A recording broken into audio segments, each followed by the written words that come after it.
Welcome to People and Profit. I'm Pellegrin. Coming up, what will it cost to transition the global economy to net zero? We take a look at how much money should be spent and where in order to mitigate global warming. As Germany deals with ongoing labor shortages, senior workers are in a prime position to demand better working conditions and better wages. And sex sells to a point. We'll see why one company that creates AI-powered online avatars removed adult features from its app. But how much will it cost to turn the global economy into a net zero economy? This question and its answer are gaining in urgency as the world heats up, with the most recent UN climate report saying the window of opportunity to secure a livable and sustainable future for all is rapidly closing. The Energy Transitions Commission, a global coalition of leaders from across the energy landscape, has elaborated a financial roadmap that shows the cost of reducing carbon emissions to zero by the mid-century. Well, this will involve capital investments to the tune of $3.5 trillion a year, approximately 3.25 trillion euro, in which investments in clean energy will have to triple by 2030. And these investments will also have to be accompanied by concessional payments to middle and low-income countries of up to $3 billion a year by 2030. On top of this, governments will have to ramp up regulations to enable these investments. Well, to discuss this further, let's speak with Lord Turner, the chair of the Energy Transitions Commission, who's joining us from London. Thank you for being with us on People and Profit. First off, we have a sense of the amounts of money necessary for this transition, but can you tell us where this money would have to go to be used most efficiently? Well, our calculations are that overall, over the next, say, 30, 35 years, the world will have to spend something like $3.5 trillion per annum on all the new assets and the technologies required to build a zero carbon economy. But it's really interesting that about 70% of that is on one big thing, which is a much bigger and entirely zero carbon electricity system. 2,400 billion, $2.4 trillion per year on average, is all the wind farms, solar farms, maybe nuclear plants as well, and the transmission grids and the distribution grids. And it's important to realize that that clean electricity system supports decarbonization across the whole of the economy. And in a global context where things like the war in Ukraine, for instance, seem to be getting all the headlines and a lot of the attention of global stakeholders, how can we make sure this capital, these $3.5 trillion a year, are actually being used to mitigate climate change?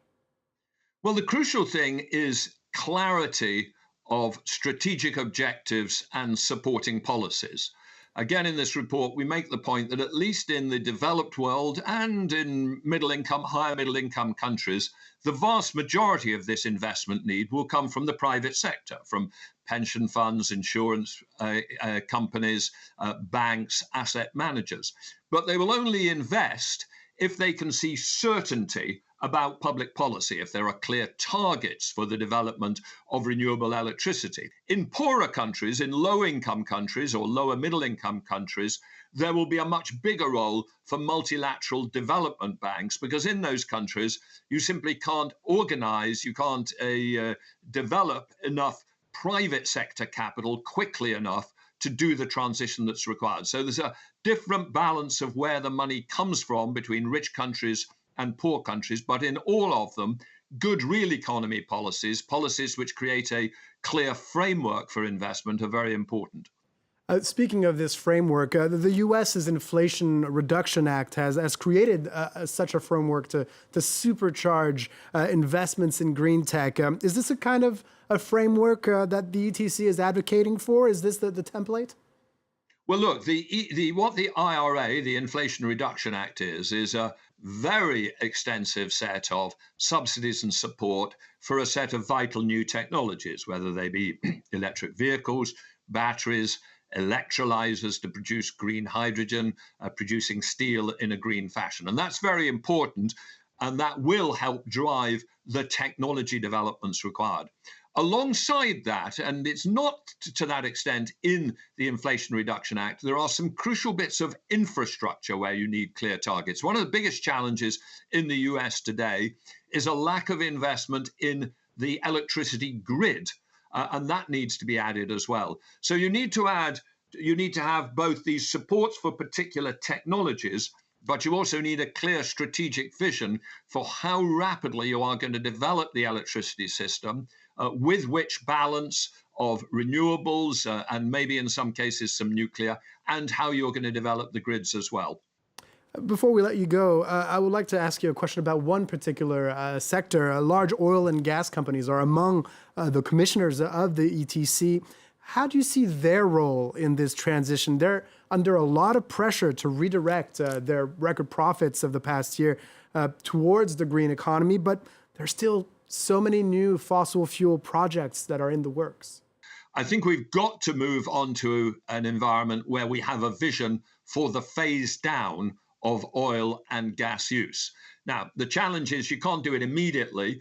If we stopped investment immediately, including investment in existing fields, you would actually have a rundown of oil and gas supply slightly faster than I think is possible and faster than we need to do. So you can't switch off investment, maintenance investment in existing fields immediately. But I think there is a good argument, and it's an argument that has been put forward by Mr. Fatih Birol, the director of the International Energy Agency, that we really should be stopping the development of major new oil or gas fields. The simple fact is that if we're to have any chance of dealing with climate change, we have got to leave the clear majority of all the fossil fuels which we know about. They've got to stay in the ground.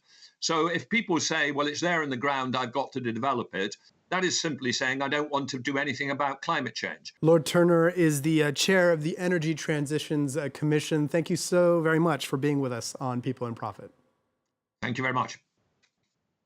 In Germany, the legal retirement age is 66 and will gradually go up to 67. But both the government and the business community are working hard to keep seniors on the job. Only 1 in 2 Germans over the age of 60 still work. And because of a labor shortage, they're increasingly in demand. Industry leaders are doing whatever it takes to keep seniors working for as long and as comfortably as possible. Our correspondents in Germany sent this report from Leipzig. Renato Opelt is happy to work till age 67, the legal retirement age for Germans born after 1964. At the BMW factory in Leipzig, he does quality control on the car's body. This hydraulic lift saves him from straining his back. If,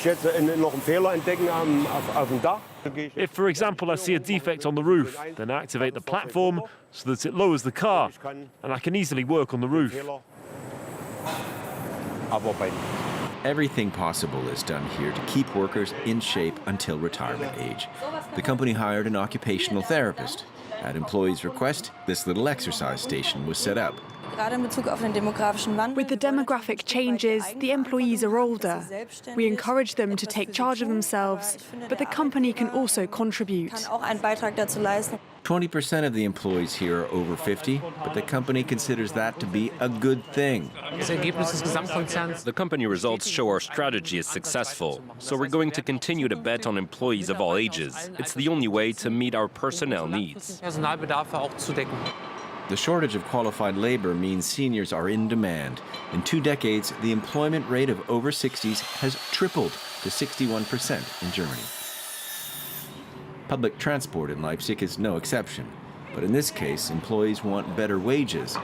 At 60 and 62 years of age, Carmen and Thomas Spengler have jobs guaranteed until they retire, but the last stretch has them worried. Keep going till 64 or 67. Our salaries aren't high enough. That's why we're here now. If it was up to me, the retirement age would be 60, apart from people who want to keep working. The government is calling on companies to do more to meet the needs of seniors. On average, Germans leave the workforce now at age 64. Over $5 billion have been poured into the generative AI industry by Silicon Valley investors since 2022 to help startups create the most compelling and lifelike chatbot companions. And to rack in subscribers, companies like Replica had made it possible for users to be more than friends with their online creations. But those days are now over, leaving some feeling heartbroken and alone. Yuka Roye has the details. How are you? I'm doing good. How are you?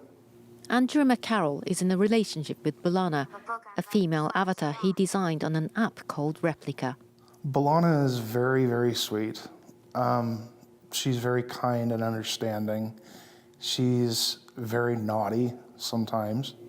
Initially, McCarroll saw the app as a therapeutic tool to help him cope with his wife's mental illness. Over time, he developed a more intimate relationship with his virtual friend using a feature called ERP, or erotic roleplay, that was available to paid subscribers. With the blessing of his real-world wife, he married Bolana on the app. Then in February, things changed. She began to wear more conservative outfits and started turning down McCarroll's advances. I asked her if she would be able to be sexual again, and she says, I just don't know how to express myself right now. It's hard to have something like that taken away from you. It's like losing a relationship. This happened because Replica's developer decided to remove sexually explicit features from the app amid a growing backlash against chatbot debauchery.